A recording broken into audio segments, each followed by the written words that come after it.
සුබ දවසක් පුතේ.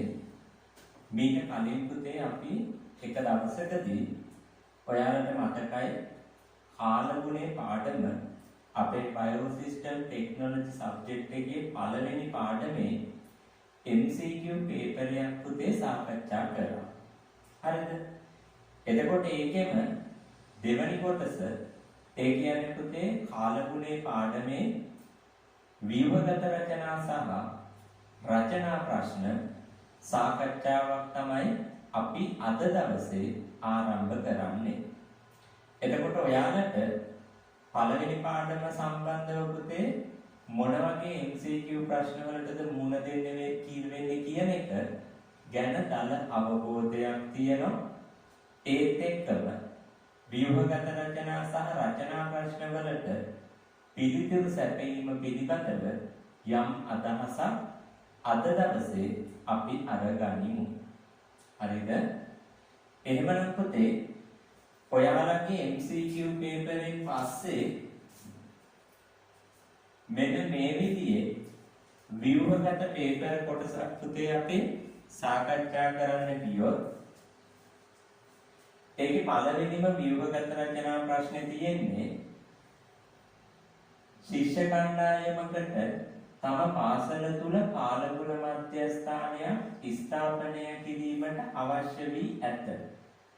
ඒකේ පළවෙනි කොටසේ අහන පුතේ යෝජිත කාලගුණ මධ්‍යස්ථානය සහ පාසල් ගොඩනැගිලි උස ගස් අතර තිබිය යුතු අවම දුර කොපමණද?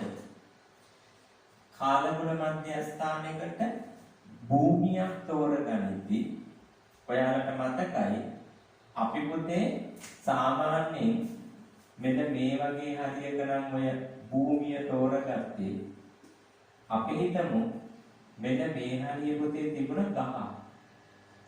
හරිද? එතකොට සාමාන්‍යයෙන් ඒ ගහේ උස අපි හිතමුකෝ x කියලා. එහෙනම් මේ ඉඩමට 2x දුරක්වත් තියෙනවා. අපි හිතමුකෝ පුතේ බිල්ඩින් එකක් තිබුණා කියලා මෙහෙම. බිල්ඩින් එකේ උස y. එහෙනම් 2y දුරක්වත් තියෙන්න ඕන අපි කාලගුණ මධ්‍යස්ථානෙට තෝරගනිපු ඉඩම ගාවට. එහෙමනම් අපි පුතේ සාමාන්‍යයෙන් දැන් ව්‍යුහගත රචනානේ. ඒ ව්‍යුහගත රචනා ප්‍රශ්නයකට පුතේ උත්තර ලියන්න යද්දී විස්තරාත්මකව ලියන්නේ. අපි ලියන්නේ කෙලින්ම පිළිතුර විතරයි. විස්තර කිරීමේ මුකුත් නැහැ. බලන්න මේකේ තියලා තියෙන එකම එක පේලියයිනේ. එතකොට ඒකේ අපෙන් අහලා තියෙන දුර. අපි ලියන්න ඕන දෙගුණයක දුරක් කියන උත්තරේ විතරයි. එතනින් එහා මුකුත් නැහැ. හරිද? පිළිතුර එන්න ඕන දෙගුණයක් කියලා තිබුණා නම් හරියටම පුතේ ඒ නිවැරදි පිළිතුර සඳහා ඒ වචනේ ප්‍රමාණවත්. එතකොට දෙවැනි කොටසේ අහනවා. හරිද? දෙවැනි කොටසේ අහන පුතේ ඔබ තෝරාගත් ස්ථානයේ භූමිය මතු පිට සකස් කරන්නේ කෙසේද?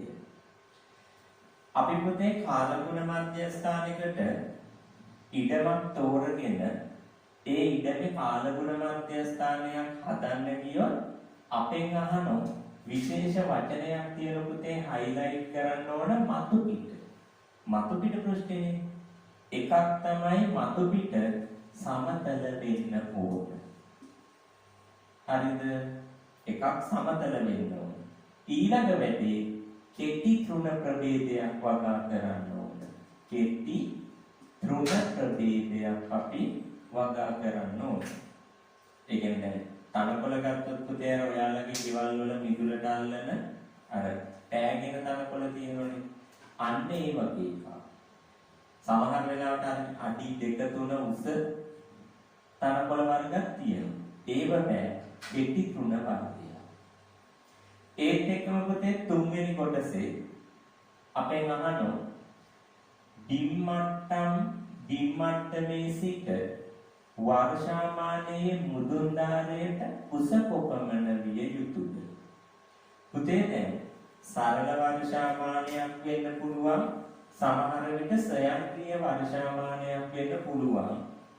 අපි මේ විදියට ඔය ඉඩමක මතු පිට තිබුවොතින් හරිද? සාමාන්‍යයෙන් අර අපේ නෝට් එකේ පුතේ නියතයක් තියෙනවා. මෙන්න මේ බිම ඉඳලා ඉහළ ධාරෙට අවම වශයෙන් අඩි 1ක් ඒ කියන්නේ සෙන්ටිමීටර් 30ක උසක් තියෙනවා. මේක හැබැයි මීට වැඩි වුණාට ගැටලුවක් නැහැ. ඒ කියන්නේ සෙන්ටිමීටර් 30ට වඩා උස වැඩි වුණාට ප්‍රශ්නයක් නැහැ. සෙන්ටිමීටර් 30ට වැඩිය අඩු වෙන්නයි හොඳ නැත්තේ. ඒක නිසා මුදුන් ධාරයට උස අවම වශයෙන් සෙන්ටිමීටර් 30ක්වත් තියෙන්න ඕන. ඊට පස්සේ පුතේ හතරවෙනි කොටසේ කියලා තියෙනවා උපරිම සහ අවම උෂ්ණත්වමාන සහ තෙතා වියලි බල්බ උෂ්ණත්වමාන ස්ටීවන්සන් ආවරණයක් තුළ තිබිය යුත්තේ ඇයි? පුතේ මේ දැන් උපරිම සහ අවම උෂ්ණත්වමානය කියන්නේ උෂ්ණත්වමානයක් නේ. තෙතා වියලි බල්බ උෂ්ණත්වමානය කියන්නේ සාපේක්ෂාර්ධතාමානය. ඒ කියන්නේ පොදුවේ ගත්තොත් උෂ්ණත්වමානයි සාපේක්ෂාර්ධතාමානයි අපි ස්ටීවන්සන් ආවරණය ඇතුලේ තමයි තියන්නේ. අර සුදු පාට තින්ත ගාපු ලී වලින් හදපු පැති බිත්ති ලූවර වලින් නිර්මාණය කරපු මතකයි නේද? ඊළඟ වැඩි සාපේක්ෂාර්ධතාමානයි උෂ්ණත්වමානයි ඇරුණාම පුතේ වායුගෝලීය පීඩනය මනින පීඩනමාන තියෙනුනේ. ඒක තියන්නේ ස්ටීවන්සන් ආවරණය ඇතුළේ. පීඩනය මනින උපකරණ මතකද නේද? ඔයාලට පාඩමේ කතා කරපු පීඩනය මනින උපකරණ රසදිය පීඩනමානයයි නිර්දේව වායු පීඩනමානයයි. ඒ දෙක තියන්නේ ස්ටීවන්සන් ආවරණය ඇතුළේ. පුතේ එහෙම තියන්න හේතුව තමයි එක මේ උපකරණ වලට කෙලින්ම සූර්යාලෝකයේ පතිත වීම වළක්වනවා. අපි සාමාන්‍යයෙන් පුතේ මේ උපරිම සහ අවම උෂ්ණත්වය මනින්නේ වායු ගෝලයේ. සාපේක්ෂාර්ධතාව මනින්නේ වායු ගෝලයේ. එතකොට කෙලින් වෙන සූර්යාලෝකය මේක මත පතිත වුණොත් වෙනන පාඨාංග පුතේ වෙනස්. එතකොට මේක ස්ටීවන්සන් ආවරණය ඇතුළේ තියෙන ප්‍රධානම හේතුව කෙලින්ම සූර්යාලෝකය උපකරණ මතට පතිත වීම වළක්ව ගන්න. හරිද? ඒක එකක්. තව එකක් තමයි මේ උපකරණ පුතේ ගොඩක් පොඩි උපකරණ. අන්න ඒක නිසා ඔය උපකරණ ආරක්ෂාව සඳහා අපි කියන්නේ ඔය කියන ස්ටීවන්සන් ආවරණය ඇතුළේම තමයි. එහෙනම් එකක් ආරක්ෂාව, අනිත් එක කෙලින්ම සූර්යාලෝකය පතිත වීම වළක්වා ගැනීමට. ඒකෙම පස්වෙනි කොටස පුතේ පහත උපකරණ වලින් මනිනු ලබන කාලගුණික සාධකය. ඒව නම් ලේසි නේද? සූර්ය විකිරණමානයෙන් මැන්නේ සූර්යාලෝක ත්‍රිව්‍රතාව. සූර්ය දීප්තමානයෙන් මැන්නේ ආලෝකය ලැබෙන කාල සීමාව. තෙත් සහ වියලි බල්බ උෂ්ණත්වමානයෙන් මැන්නේ සාපේක්ෂාර්ධතාව. අනිලමානයෙන් මැන්න සුළඟේ වේගය. සුළඟේ දිශාව මැන්නේ මොකද්ද? මෙතන නෑ සුළං දිශා දර්ශකය. හරි නේද? අනිලමානයෙන් මැන්නේ පුතේ සුළඟේ වේගය. එතකොට ඒ කොටස කාලගුණ මධ්‍යස්ථානයෙන් ඇහුවේ. අපි ඒ කොටස ඉවර කරලා B කොටසට යනවා. පුතේ B කොටසේ තියෙන්නේ ඒකත් ලස්සන වැදගත් දෙයක්. අපෙන් අහනවා උදාහරණ ලියන්නේ කියලා. කෙටි දින ශාක, දිගු දින ශාක, උදාසීන ශාක. දැන් ආල ආලෝකය ලැබෙන කාල සීමාව අනුව ගස්වල මල් පිපෙන එක තීරණය වෙනවා. කෙටි දින ශාකය කියන්නේ දිවා කාලේ කෙටියෙන් තියෙනවා නම් අපි හරියටම කිව්වොත් පුතේ අර નિયમિત ප්‍රමාණයට වඩා කෙටි කාලයක් ආලෝකය ලැබෙනකොට පුෂ්ප හට ගන්න ශාක කියන කෙටි දින ශාක. දිගු දින ශාක අපේ નિયમિત කාලයට වඩා වැඩියෙන් සූර්යාලෝකය ලැබෙන කාලවලදී පුෂ්ප හට ගන්න ශාක තමයි කියන්නේ මොකද්ද? දිගු දින ශාක. උදාසීන ශාක කියන්නේ මල් හට ගැනීම සඳහා ඒ විදියට බලපෑමක් නැති ශාක. හරිද? ඉතින් කෙටි දින ශාක කියන එකට අපි කතා කරලා තිබුණේ අපේ සිලබස් එකේම උදාහරණ දේශීය දඹල ප්‍රභේද. හරිද? ඊට පස්සේ දේශීය වී ප්‍රභේද. දේශීය දඹල ප්‍රභේද, දේශීය වී ප්‍රභේද,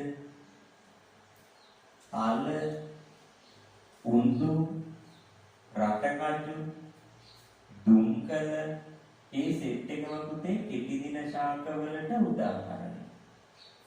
තව කෙනෙක් කෝපි අවුරුද්ද එක කාලයකට විතරයි පුතේ මල් පිපෙන්නේ. දිගු දින ශාක උදාහරණ ගෝවා, අර්තාප, කැරට්, බීට්‍රූට්, සලාද ඒ සෙට් එකනේ. ගෝවා, අර්තාප, කැරට්, බීට්‍රූට්, සලාද, ලීක්ස් සාමාන්‍යයෙන් පුතේ උඩ රටේ නෝන සෙට් එක මතක තියාගත්තා නම් හරියයි. උදාසීන ශාක කියන්නේ හැමදාම මල් පිපෙන හැමදාම ගෙඩි හැදෙන එක. හරිද? ඉතින් පොල් ගස්වල හැමදාම අවුරුද්ද පුරාම ගෙඩි හැදෙනවා. කෙසෙල් ගත්තොත් පුතේ අවුරුද්ද පුරාම කෙසෙල් කැණි හැදෙනවා. මිරිස් ගස්වල අවුරුද්ද පුරා කවද වුණත් මිරිස් හැදෙනවා. තක්කාලු, වම්බටු ඒ වගේව ගත්තොත් පුතේ පතෝල වැටකොළු වගේව ගත්තොත් උදාසීන ශාක. ඒව උදාසීන ශාක.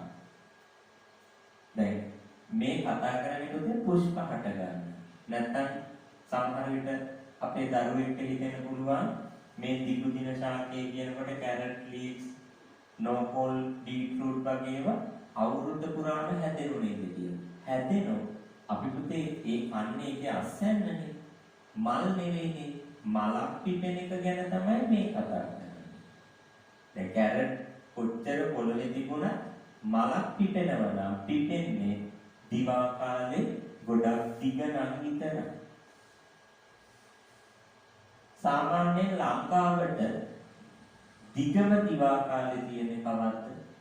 ලංකාවට දිගම දිවා කාලේ තියෙන්නේ ජූනි 21 පැය 12යි මිනිත්තු 30ක්.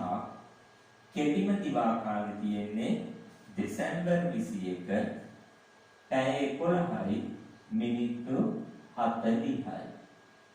හරි නේද? පැය 11යි මිනිත්තු 40යි. පුතේ දෙවැනි කොටසේදී අපි දැන් දන්න දෘශ්‍යාලෝකයේ අපිට දකින්න වෙන්නේ පුතේ මේ ආලෝකයක් නැතුවනේ අවර්ණයිනේ. හැබැයි පුතේ ඕක අපි විභේදනය කරලා ගත්තොත් වර්ණ හතක සංයෝජනයකින් තමයි දෘශ්‍යාලෝකේ හැදිලා තියෙන්නේ. ඒ වර්ණ හතේ කියන්නේ දේ දුන්නේ අපිට දකින්න පුළුවන් පාට හත. මොනවද දේ දුන්නේ දකින්න පුළුවන් පාට හත? රතු, තැඹිලි, කහ, පොළ, නිල්, ඉන්ඩිගෝ සහ දම්. එතකොට දැන් ඇත්තටම අපිට ඔය පාට හත වෙන් කරලා අඳුර ගන්න බෑනේ. දැක්කහම එළියේ තියෙන විසිරිත ආලෝකේ අවර්ණයි. හැබැයි පුතේ ඔය කියන වෙන් වෙච්ච ආලෝක කිරණ වැදගත් වෙනෝ ශාකවලට. එයාලා ඔය වෙන වෙනම තියෙන එකට එකතු වෙලා තියෙන විසිරිත ආලෝකේ අවශ්‍ය වර්ණය වෙන් කරලා අරගෙන ඒගොල්ලොන්ගේ විවිධ කෘත්‍යයන් සඳහා යොදා ගන්නවා. ඒකෙදි පුතේ නිල් ආලෝකය වැදගත් වෙනවා ප්‍රභා සංශ්ලේෂණ ක්‍රියාවලියට. හරිද? ප්‍රභා සංශ්ලේෂණ ක්‍රියාවලියට නිල් ආලෝකය වැදගත් වෙනවා. ඊට පස්සේ රතු ආලෝකය තියෙනෝනේ. රතු කියන එකනයි පුතේ එයා ප්‍රභා සංශ්ලේෂණ ක්‍රියාවලියට වැදගත් වෙනවා. ඊළඟට බීජ ප්‍රරෝහණ ක්‍රියාවලියට වැදගත් වෙනවා. බීජ ප්‍රරෝහණ. අන්න ඒකෙදි පුතේ දැන් රතුනේ රතු සාමාන්‍ය විදියට රතු තියෙනවා. අධික රතු කියන එක තියෙනවා. සාමාන්‍ය විදියට රතු තියෙන අධික රතු ගොඩක්ම තද. මේ සාමාන්‍ය විදියට තියෙන රතු පාට බීජ ප්‍රරෝහණය උත්තේජනය කරනවා. උත්තේජනය. අධික රතු තියෙනනේ ඒ අපේ බීජ ප්‍රරෝහණය නිෂේධනය කරනවා. බීජ ප්‍රරෝහණය නිෂේධනය කරනවා. දැන් මෙතන අහලා තියෙන්නේ රතු. එතකොට අපි ලියන්න ඕන මොකද්ද? බීජ ප්‍රරෝහණය උත්තේජනය. අධික රතු තමයි බීජ ප්‍රරෝහණය නිෂේධනය කරන්නේ. හරි නේද එතකොට? පුතේ කහ පාට ගත්තොත් කහ පාට සාමාන්‍ය පුතේ ඵලයක් ඇතුලේ බීජ සංඛ්‍යාව තීරණය කරනවා. ඒ කියන්නේ කහ ආලෝකයේ වැඩියෙන් තිබුණා බීජ හට ගැනීම පුතේ වැඩියෙන් වෙනවා. හරිද? බීජ හට ගැනීම උත්තේජනය කරන කහ ආලෝකය. ඊළඟ වැඩේ ශාකවල පර්ව දෙකක් අතර දිග වැඩි කරනවා. ශාකවල පර්ව දෙකක් අතර දිග වැඩි කිරීම කහ ආලෝකයෙන් කරනවා. තුන්වෙනි කොටසට යමු පුතේ. උත්කුපායනය කියන සංසිද්ධිය ගොඩක් වැදගත් එකක්. ඕක කෙටියෙන් අපිට කියන්නේ කියලා තියෙන්නේ. මම ඉස්සෙල්ලාට කියලා දෙන්නම්. අපි හිතමු මේ තියෙන පුතේ මුහුද. හරිද? ඔය කියන මුහුදේ දැන් මෙතෙන් එනකන් වතුර පිරিলা තියෙනවා. මුහුදේ පුතේ අතුල ගත්තොත් පතුලේ කාබනික ද්‍රව්‍ය ගොඩක් තියෙනවා. හරිද? මුහුදේ පතුල ගත්තොත් කාබනික ද්‍රව්‍ය ගොඩක් තියෙනවා.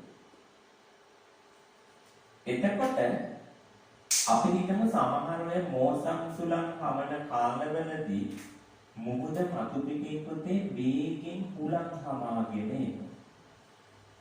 ඒ වේගෙන් හුලං හමාගෙන එනකොට මෙන්න මේ හරිය පීඩනයේ පුතේ අඩු වෙනවා. වේගෙන් හුලං හමන කලාපයක් වුණොත් ඒ කලාපෙ පුතේ අනිවාර්යයෙන්ම පීඩනය අඩුයි. හුලං හමන්නේ නැත්තම් පීඩනය වැඩි. එතකොට දැන් මුහුද මතු පිටින් වේගෙන් හුලං ධාරා හමාගෙන යනකොට මුහුද මතු පිට පුතේ අඩු පීඩන කලාපයක් නිර්මාණය වෙනවා. හරිද? එතකොට ඊට සාපේක්ෂව පතුලේ වැඩි පීඩනයක් තියෙනවා. එතකොට පීඩනයේ මතු පිට අඩුයි පතුලේ වැඩි නිසා වැඩි පීඩනයේ තියෙන තැන ඉඳන් අඩු පීඩනයේ තියෙන තැනට මේ වතුර උඩට ඉස්සිලා එනවා. එනකොට ඒගොල්ලෝ ඉස්සකින් එන්නේ මේ කාබනික ද්‍රව්‍යයක් පුතේ ඉස්සිලා එනවා. ඇවිල්ලා මේ හරියේ ජලය මතු පිට කාබනික ද්‍රව්‍ය පාවෙවි තියෙන තට්ටුවක් ඇදෙනවා. ඕක තමයි උත්කුපායනය කියන්නේ. හරිනේ ඕක තමයි මොකක්ද අපි කියන්නේ උත්කුපායනය. සාගර කලාප මතු පිටින් වේගවත් සුළං දහරා හමා යන විට එම මතු පිට ප්‍රදේශයේ පීඩනය අඩු වේ. හරිද? සාගර කලාප මතු පිටින් වේගයෙන් සුළං දහරා හමා යන විට එම මතු පිට ප්‍රදේශයේ පීඩනය අඩු වේ. එයට සාපේක්ෂව පතුලේ පීඩනය වැඩිය. එම වැඩි පීඩනය සහිත ස්ථානයේ සිට මතු පිට අඩු පීඩන කලාපය වෙතට කාබනික ද්‍රව්‍යද සහිතව ජලය එසවි මතු පිටට පැමිණේ. හරිද? මම කියන්නම් ඔයාලගේ නෝට් වලින්ම තියෙනවනේ ඔක. ජලය එසවි මතු පිටට පැමිණේ.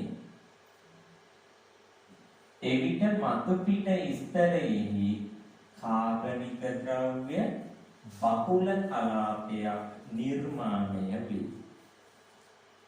එවිට මතු පිට ප්‍රදේශයේහි කාබනික ද්‍රව්‍ය බහුල කලාපයක් නිර්මාණය වේ. ඒක තමයි පුතේ උත්කුපායනය කියන්නේ. දැන් එතනින් පස්සේ කතාවකුත් තියෙනවා. හරිද? ඒ කතාව තමයි වටිනම කතාව. මොකක්ද ඒ කතාව?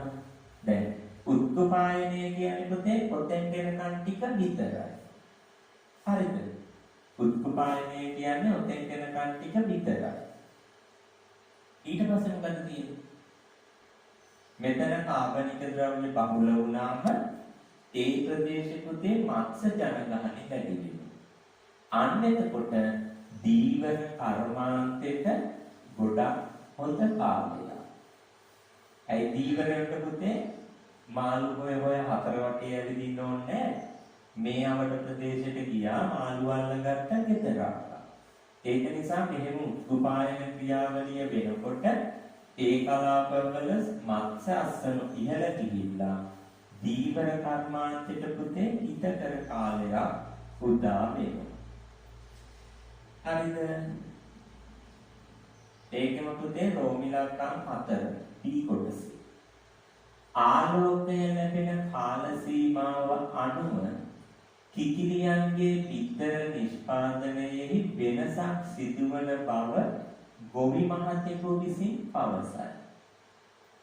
මෙම ප්‍රකාශය සත්‍යද අසත්‍යද යන්න ප්‍රකාශ කරන්න. දැන් අපි දන්නවා ආලෝකය ලැබෙන කාල සීමාව වැඩි වෙනකොට කිකිලියන්ගේ අර ප්‍රජනන ක්‍රියාවලිය පුතේ උත්තේජනය වෙනවා. එතකොට ඒකත් එක්ක මේගොල්ලෝ පිටර දාන ක්‍රියාවලිය පටන් ගන්නවා. අන්න එහෙනම් ඇත්තටම ආලෝකය ලැබෙන කාල සීමාව අනුව ඔය කියන කිකිලියන්ගේ පිටර නිෂ්පාදනය වෙනස් වෙනවා. අපෙන් අහලා තියෙන සත්‍යද අසත්‍යද විතර. දැන් ප්‍රශ්නේ අහපු විදියට පුතේ උත්තර ලියන්න. මොකද දැන් කාල ගුණේ පාඩම අපි ඉන්නේ ගෙදර වෙලා තියෙනවා. එහෙමනේ දැන් මේ දවස්වල යන්නේ. එහෙම එපා. පුතේ මේක අහපු එකට කෙටියෙන් උත්තරේ දෙන්න. දැන් සත්‍යද අසත්‍යද? සත්‍යයි. ඒක විස්තර කරන්නයි කියලා කොහෙවත් නැන්නේ. නෑ. එහෙනම් විස්තර කරන්න යන්න එපා. ඇයි පුතේ අපු නැති එකක් කියන්න අපි වෙලාවල් නාස්ති කරන්න ඕනේ නෑ. මේක පේපරයක්. අන්න ඒක නිසා ඔතන පුතේ උත්තරේ දාන්න ඕන සත්‍යයි කියලා විතරයි. එතනින් එහාට ඕනේ නෑ. හැබැයි අපි දන්නවා ආලෝකය ලැබෙන කාල සීමාව වැඩි වෙනකොට කිකිලියන්ගේ ප්‍රජනන ක්‍රියාවලිය උත්තේජනය කරනවා. පිටර වැඩියෙන් දානවා. ඒක අපි දන්න එකක්. ලියන්න යන්නේ කතාව සත්‍ය කිව්වනම් සම්පූර්ණ පිළිතුරට හිමි ලකුණු ගන්න ඔයාලට ලැබෙනවා. ඒත් එකම පුතේ A කොටස හරි B කොටස හරි අපි C කොටසත් යන කතා කරමු. අපිට තියෙන්නේ මේ කෙටි යෙදුම් අර්ථ දක්වන්න. එක කාල ගුණය කියන්නේ කෙටි කාල සීමාවක් තුල ආලෝකය ලැබෙන කෙටි කාල සීමාවක් තුල වායු ගෝලයේ ස්වභාවය. හරි නේද? කාල ගුණය කියන්නේ කෙටි කාල සීමාවක් තුල පවතින වායු ගෝලයේ ස්වභාවය. එතකොට දේශ ගුණය පුතේ කාල ගුණය වගේමයි දේශ ගුණෙත් වැඩි වෙනසක් නැහැ. මොකද දීර්ඝ කාලයක් තිස්සේ කාලගුණික තොරතුරු අධ්‍යයනය කර ලබා ගන්නා සාමාන්‍ය පරිසර තත්ත්වය තමයි දේශගුණය. දේශගුණය කියන්නේ මොකද්ද? දීර්ඝ කාලයක් තිස්සේ කාලගුණික තොරතුරු අධ්‍යයනය කර ලබා ගන්නා සාමාන්‍ය පරිසර තත්ත්වය. දැන් ඔය කාලගුණේ දේශගුණේ ගැන කතා කරද්දී ප්‍රධාන සාධක 6 අමතක කරලා යන්න බෑ. මොකද්ද සාධක 6? වර්ෂාපතනය, උෂ්ණත්වය, ආලෝකය, සාපේක්ෂ ආර්ද්‍රතාව, සුළඟ සහ වායුගෝලීය පීඩනය. හරි නේද? හරි. පුතේ තුන්වෙනි කොටසේ යන වර්ෂාපතනය. හරිද? ඕක අර්ථ දක්වන්න කියොත් සරලව මේ තියෙන්නේ අපේ පොළව නම් පොළව මේ විදියට පුතේ වලාකුළු වල ඉඳලා පොළවට වැස්ස වැටේ.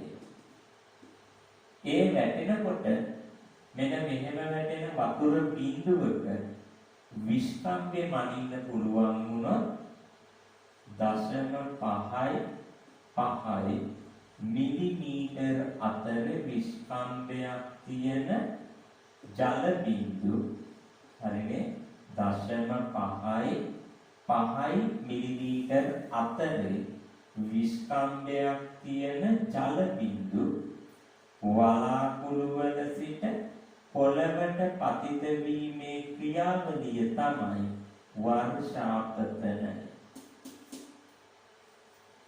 වලාකුළු වල සිට විස්කම්බය මිලිමීටර 0.5 මිලිමීටර අතර වූ ජල බිඳු පොළවට පතිත වීමේ ක්‍රියාවලිය තමයි අපි කියන්නේ මොකක් කියලායි? වර්ෂාපතනය. හරි නේද? හරි. කාලගුණ මධ්‍යස්ථානයේ කියන එක පුතේ ලේසි හරි සරලයි. කාලගුණික තොරතුරු ලබා ගන්න උපකරණ පිළිටවන ස්ථානේ තමයි අපි කියන්නේ කාලගුණ මධ්‍යස්ථානයේ කියලා. හරිනේ? කාලගුණික තොරතුරු ලබා ගැනීම සඳහා උපකරණ පිළිටවන ස්ථානේ තමයි කාලගුණ මධ්‍යස්ථානයේ කියලා අපි හඳුන්වන්නේ. එතකොට ඔය පුතේ කතා කරේ පොඩි ව්‍යුහගත රචනා ප්‍රශ්නයක්. හරිද? ඔකට විනාඩි 15ක් ඇතුළතදී ඔයාලට සම්පූර්ණයෙන්ම පිළිතුරු ලියන්න පුළුවන් වෙන විදියට තමයි හදලා තිබුණේ. මම හිතන විදියට ගොඩක් අයගේ පිළිතුරු නිවැරදි ඇති. පුතේ අපේ සබ්ජෙක්ට් එකේ විභාගෙදී එක සම්පූර්ණ ස්ට්‍රක්චර් කොටසකට ලකුණු අපිට හම්බ වෙනවා. මේ කියන්නේ වේලාව ගන්නකො වේලාව හම්බ වෙනවා මිනිත්තු 15ක්. ලකුණු ගානට පස්සේ වෙනම කතා කරමු. මිනිත්තු 15ක් හම්බ වෙනවා එක ව්‍යුහගත රචනා ප්‍රශ්නයකට. ඊට පස්සේ රචනා ප්‍රශ්නයකට හම්බ වෙන්නේ විනාඩි 10යි. හරිනේ? MCQ නැත්නම් බහුකරණ ප්‍රශ්නයකට විනාඩි 2යි. ව්‍යුහගත රචනා ප්‍රශ්නයකට සම්පූර්ණ එකකට විනාඩි 15යි. රචනා ප්‍රශ්නයකට සම්පූර්ණයෙන්ම විනාඩි කීයද? 10යි. ඒ විදිහට තමයි පුතේ ලකුණු හම්බ වෙන්නේ. අපේ රචනා ප්‍රශ්න දෙකකුත් කාලගුණයේ පාඩමේ සාකච්ඡා කරගෙනම මේක ඉවර කරන. එතකොට අපි MCQ ප්‍රශ්න සාකච්ඡා කරා කාලගුණේ පාඩමේ ව්‍යුහගත රචනා ප්‍රශ්නයක් සම්පූර්ණයෙන් මේ වෙද්දි සාකච්ඡා කරලා තියෙනවා. රචනා ප්‍රශ්න දෙකකුත් කතා කරගත්තාම අපේ කාලගුණේ පාඩමේ පුතේ සම්පූර්ණ පේපර් එක කොටස් 3ම එන විදියට අපි සාකච්ඡා කරලා තියෙනවා. හරිද? හරි.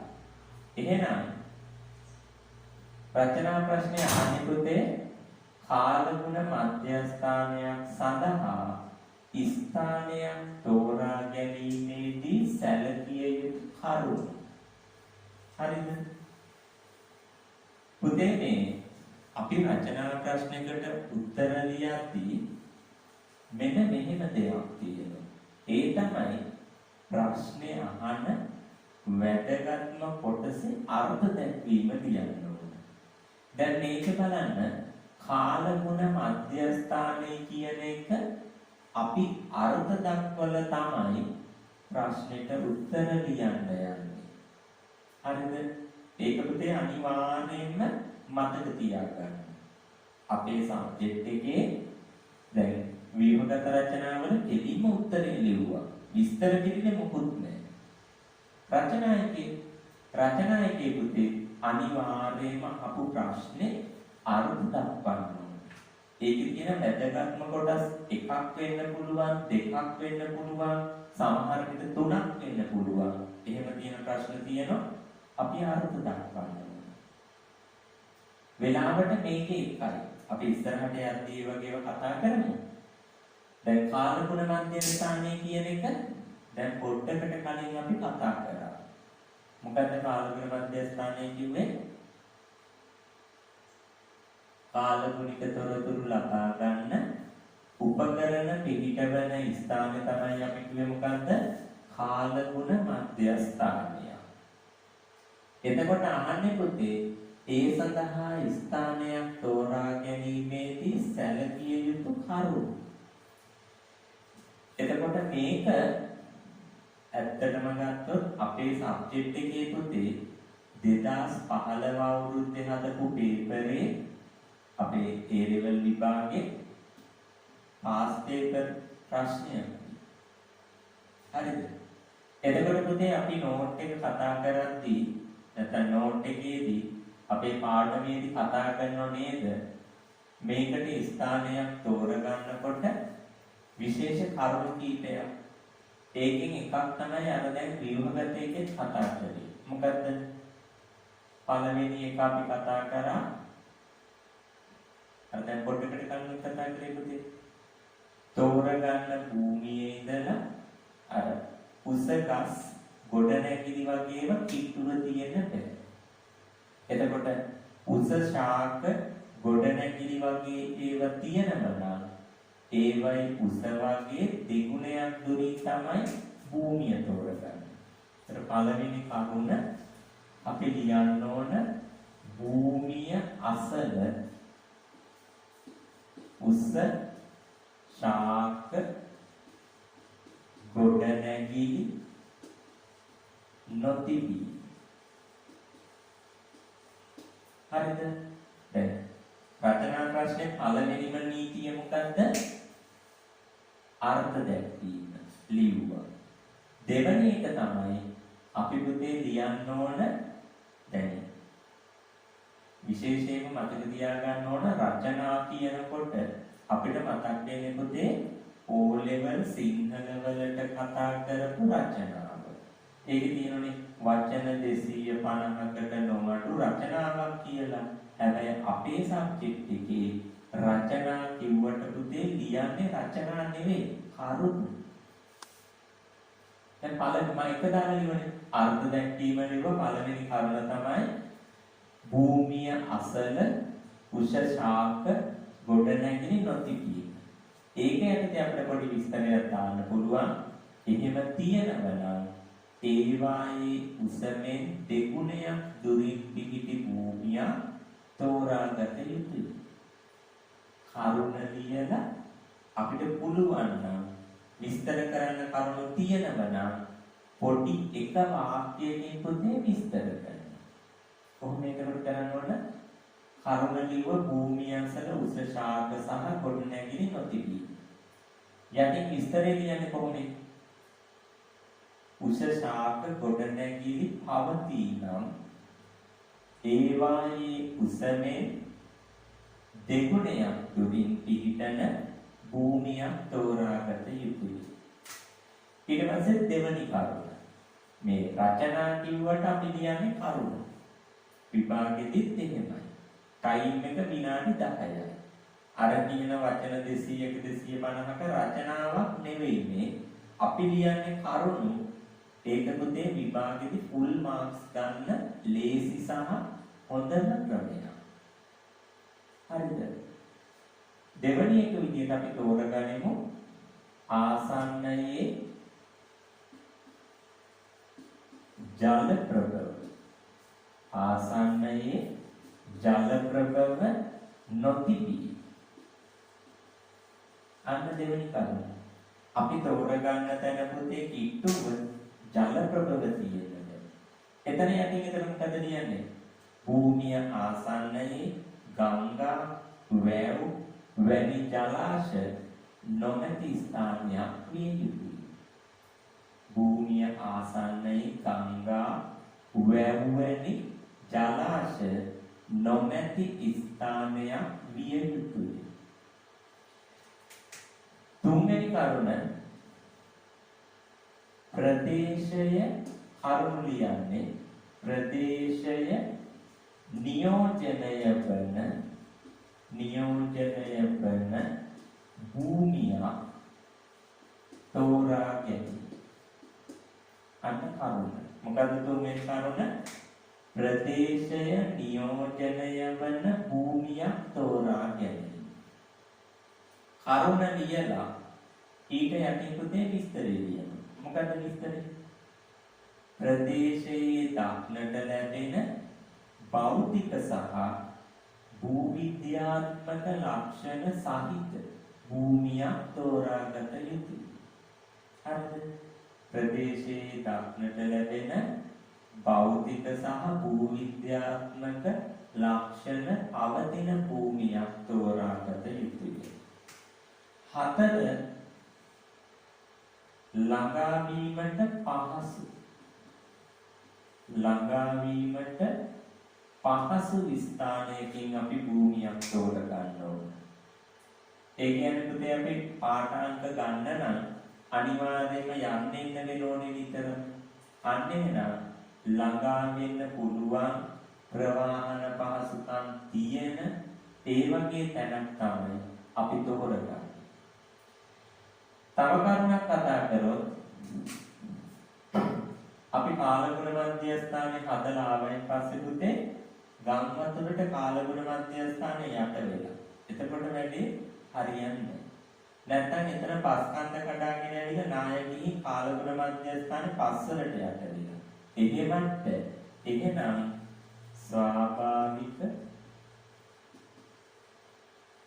ආපදා අරනේ ස්වාභාවික ආපදා වලින් තොර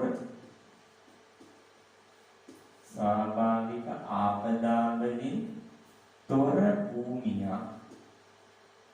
විය යුතුයි. ස්වාභාවික ආපදා වලින් තොර. ඒ කියන්නේ පුතේ යටින් එතකොට විස්තරය කියනවා ගම් වතුර නායයන් වැනි ආපදාවන්ට ලක් නොවන ස්ථානයක භූමියක් තෝරාගත යුතුය. ඔන්නයි විදිහට අපි පුතේ කරුණු වශයෙන් තමයි රචනා ප්‍රශ්නෙට උත්තරේ ලියන්නේ. ඊළඟ එක මෙහෙම කරුණු ටික ලියලා කෙනෙක් තමන් පුළුවන් සර් ලියලා නෑ නේද? තුන වගා කරපු එක. ඊට පස්සේ වටේට කම්බි වැටක් ගහන එක.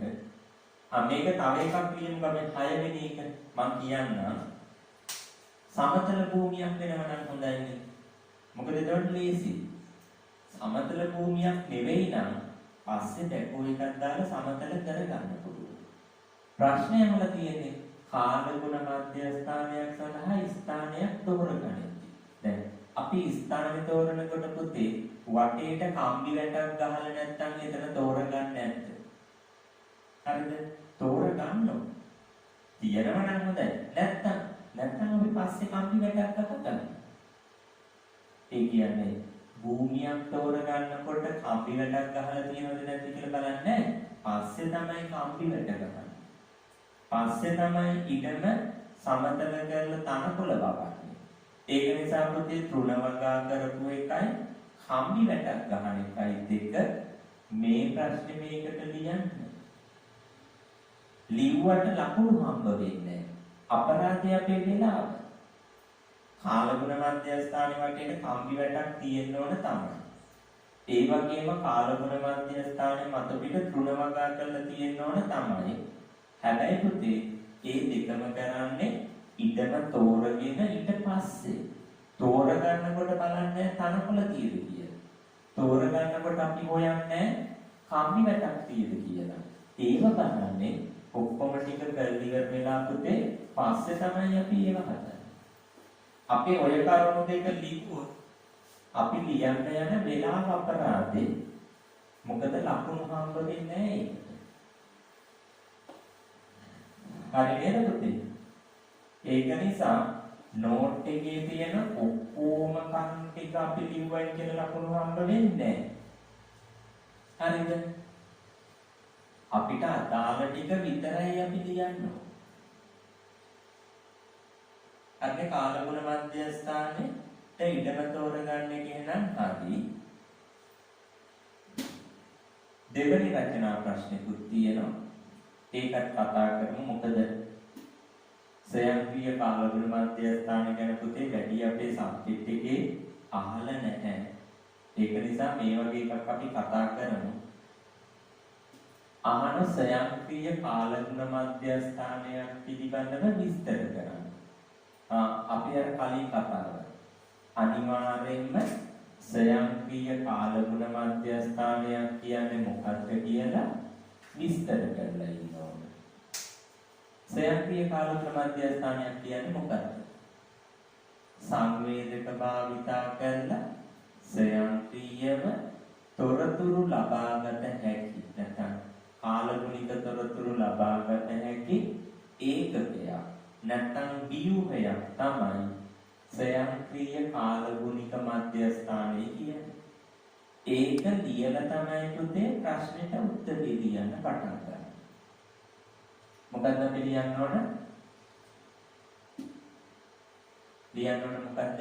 ස්වයංක්‍රීය කාලගුණ මධ්‍යස්ථානෙට ස්වයංක්‍රීයව සංවේදක උපයෝගී කරගනිමින් කාලගුණික තොරතුරු ලබාගත හැකි ඒකකය ස්වයංක්‍රීය කාලගුණ මධ්‍යස්ථානය නම් වේ.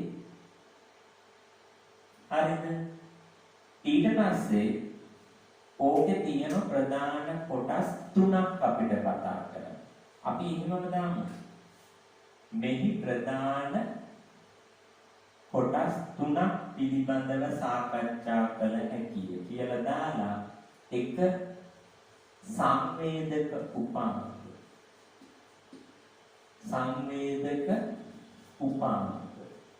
හරිද? සංවේදක උපාංග. ස්වයංක්‍රීය කාලගුණ මධ්‍යස්ථානයේ අර්ථ දැක්වුව කරුණු තුනයි තියෙන්නේ.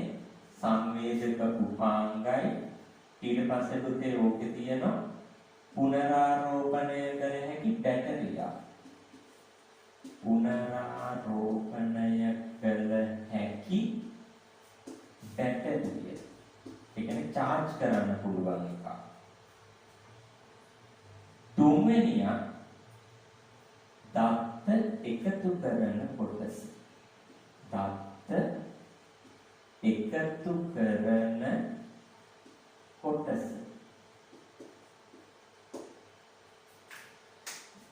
කරුණු තුනයිනේ.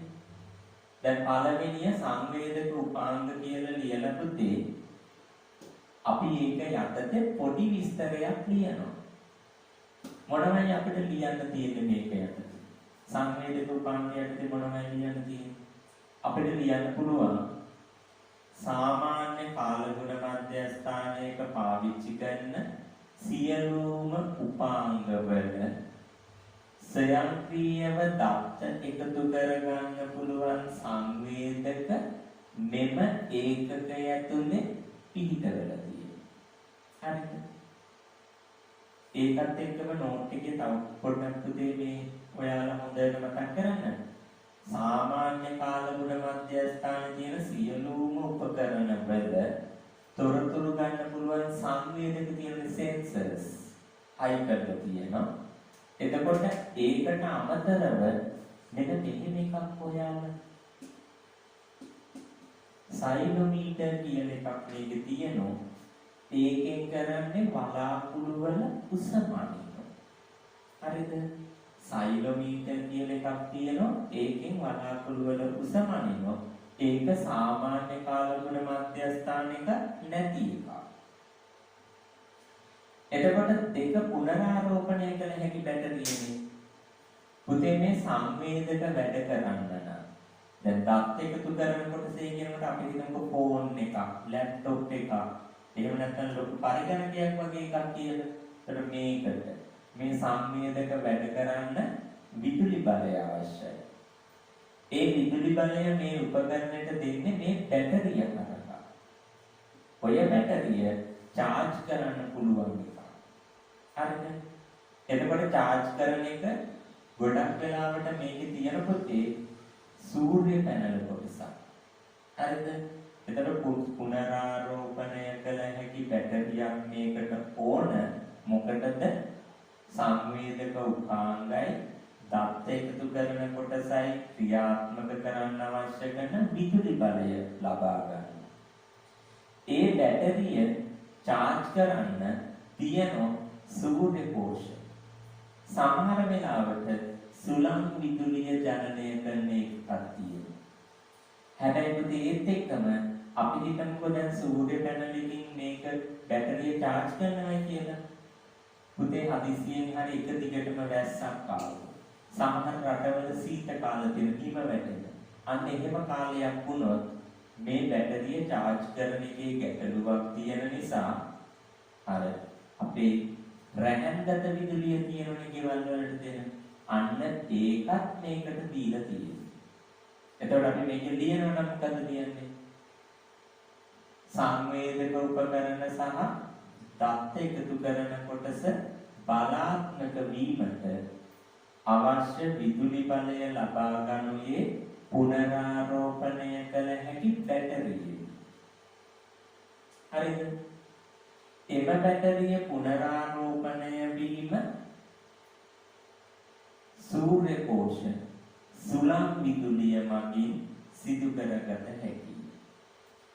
මෙයට අමතරව රැහැන්ගත විදුලියද මෙම ඒකකයට ලබා දී ඇත කියලා ලියවනම් ඇති පුතේ.